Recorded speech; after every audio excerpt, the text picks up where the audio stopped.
So one of our key objectives is to ensure that officials are upskilled for effective governance in terms of public finance. Our chief ally and partner in this mammoth exercise of capacity building is the European Union.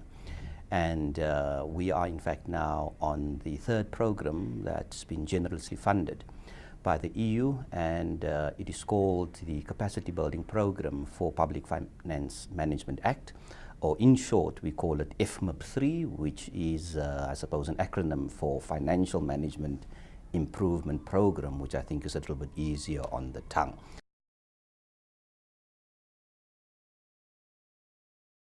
We're competing for, for a limited pool, of expert in PFM. But over and above that is to say, how do you actually bring in a pool of talent into the public sector? We're actually facing a number of challenges in PFM or capacity building, such as, lack of skills, lack of, people who are competent, competent practitioners in all spheres of government, but focusing on the discipline that within the financial management, that is your budgeting, financial accounting, risk management, internal audit, asset management, and supply chain management in all spheres of government.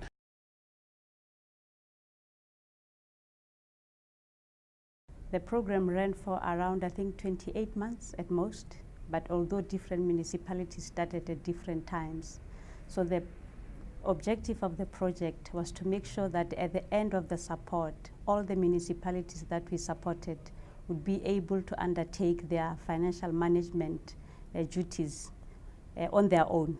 The support plan was broken into two distinct parts.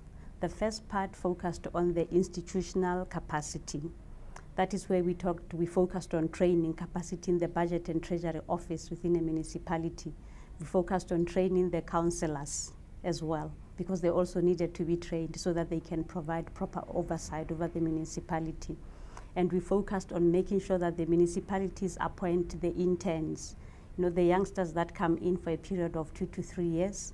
And those interns are financed by the National Treasury. They give the municipalities a grant, and they make sure that they acquire skills so that once they have acquired the skills, the municipalities can absorb. On the technical side, it was focusing on the 16 chapters of the MFMA, which is the Municipal Finance Management Act. So that was the support plan. In each distinct part, there was an output that an advisor had to work on. So on the output, it has the indicators and what activities the advisor is supposed to work on. So on a monthly basis, then they would do the activities in the outputs and then submit the reports to myself as the coordinator.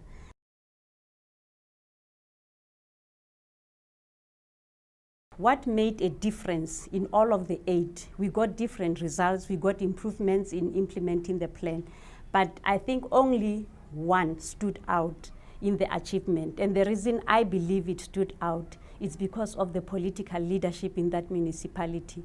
I think going forward for Treasury in this type of support programs, if they can engage the recipients of the support and go and sit down with them so that they can get their vision. What is it that they see going ahead? What is it that they want to change? Because unless they see something, we will just be dumping money without them achieving anything, because they are only looking at things here. But if you have somebody that sees something ahead, then you can help to shape them to get there. And I think that is what differentiated Ramotsere Muilwa local municipality from the other 8.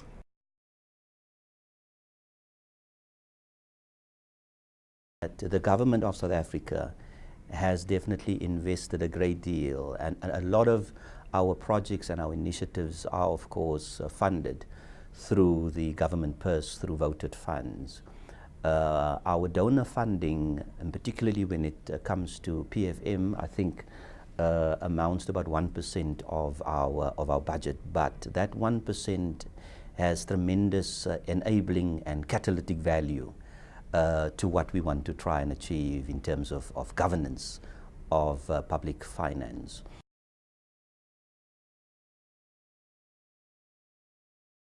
The aim of the capacity building, basically, while you say you're building capacity ultimately we need to contribute to the development and growing of the economy. Going forward, because I know there's a need for capacity in municipalities, this can't end now because there are still, some of them, they are still in that infancy where they need to be developed. So I believe going forward, this can be replicated in other municipalities.